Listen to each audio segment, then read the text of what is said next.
Now we got a square? Okay, Baruch Hashem. Hopefully we'll work it out. So welcome back. If we had to stop here, we're in the middle of chapter 43. We're talking about the Ahavat Olam, the lower level love, the love of the world, or the love of eternity, the eternal love.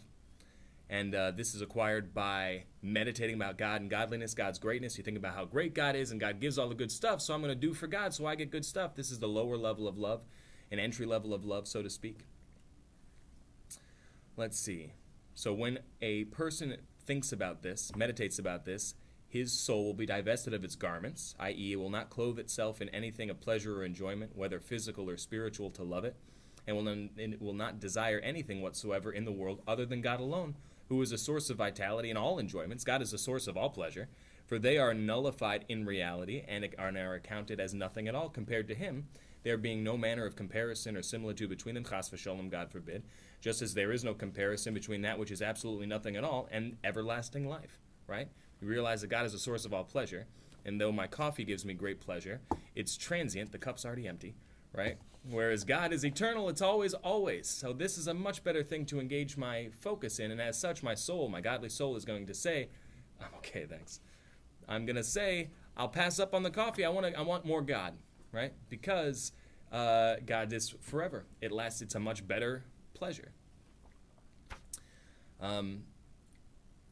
As I was studying about this chapter with Rabbi Gordon, he had mentioned an essay that was written, sorry that I forgot the name, Kuntra something, by the 5th Rebbe of Chabad, and he had described the whole concept of pleasure in this world, and he broke it up pretty much into 4 categories.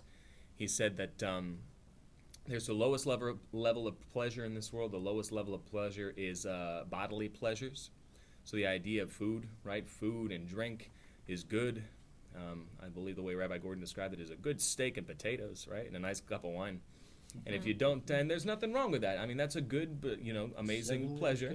7-layer cake, if you like, So having a good steak and good potatoes, I mean, this is good.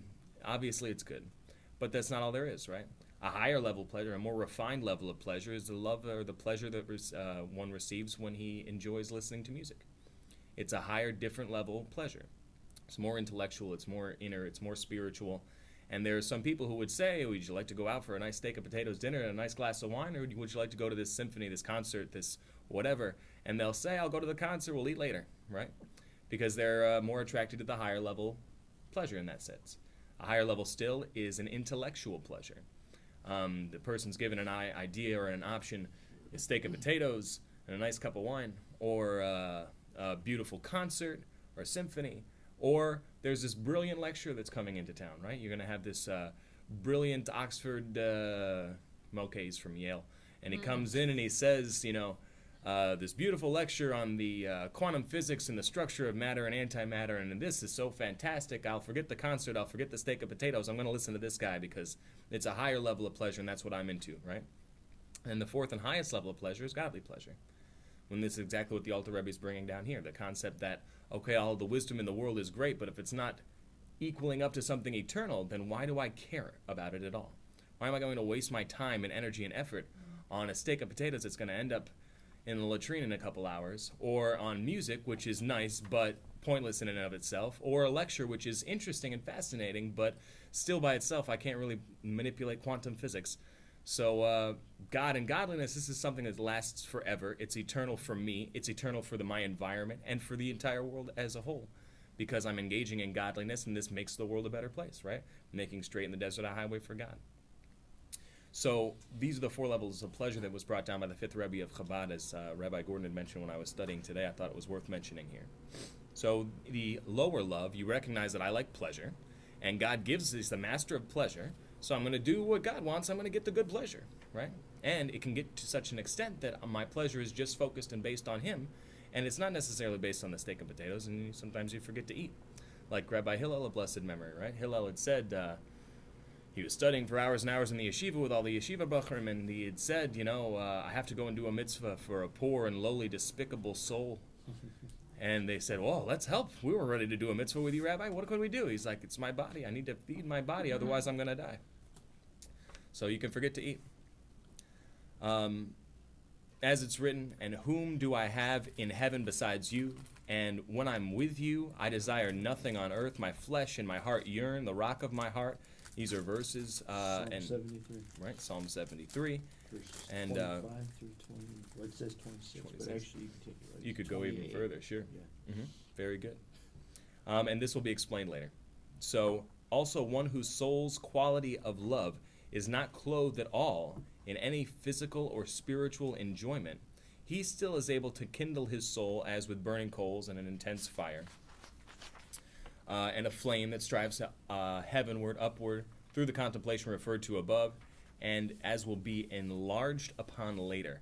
So the Alter Rebbe here is bringing the concept that there's what if you don't, what if you're a little apathetic, right? I believe Rabbi Gordon also had said, what's the difference between ignorance and apathy? I don't know and I don't care. So the person is not interested. It's like, okay, you want a steak and potatoes? Meh. Do you want sushi? Meh. You want to go see a concert? I don't know, maybe. You want to go see this lecture? Meh. He's just not interested in anything. So, I mean, what if you have a person who is, and you could see different people who, God forbid, suffer from depression, and they're just not interested in stuff, right? And again, we covered some of this in our earlier chapters when we were talking about Timtum Halev, the dullness of the heart. And this could possibly be related, I suppose. But the idea here is the Alter Rebbe is saying it's still possible. It's still possible using this same methodology. Someone who is not passionate about anything, you can develop this passion over time by meditating about godliness. The method works, right? If you schedule time to think about God and godliness, how big he is, how expansive he is, you can develop this fear and this love. It's very easy. And again, this is the foundation of the entire first book of Tanya, all 53 chapters. Deuteronomy, help me out here, 30:14. Kikarav velecha hadover ma'od. This thing is very near to you. Torah and mitzvahs is very near to you. Beficha in your mouth, ubilvavcha, and in your heart, la soto, that you should be able to do it. So do it, right? It's very easy to do. If you have a brain in your head, you should be able to think about God and who he is to whatever level you're capable of, and inspire and develop within yourself a fear and a love of who he is, which should get you to be able to do the mitzvot and eventually awaken a more passionate love for God in your heart. It's possible. It's possible. The method works. Just do it. Just do it, right? So this quality of love, and which quality of love are we talking about here? The quality of love, this is ahavat olam, the everlasting love, the eternal love, or the love of the world, this lower level love. This quality of love can sometimes precede fear. The idea is, what do we say is the entryway? I mean, for 3 chapters now, we've been talking about what you need. You need to have this. People don't do this, and they're flying around like a bird with one wing. Fear is the basic. You can't serve God if you don't know he's king. Isn't that Proverbs 1, the beginning of love is fear? Or wisdom is fear? Right here. That's what we've been talking about. So, That's this chapter. that's this chapter. So, you have to start with the fear, says the Alter Rebbe. It has to be that way. And then you can move to the love. Okay, first I recognize God's in charge, so I'm going to do what he says to do. And then eventually I'm going to develop a more positive feeling about it, right? I'm going to feel like, well, God's awesome, and I know that good things happen to me when I do for him, so I'm going to do for him, right? Na'aseh v'nishma. Let's just do it, and then later it will get more awesome for us, right? Sometimes, rarely, uniquely, exceptionally, not commonly, you can have the love preceding the fear in a kosher way. And so we're going to describe it. This is a rare case. It doesn't happen all the time.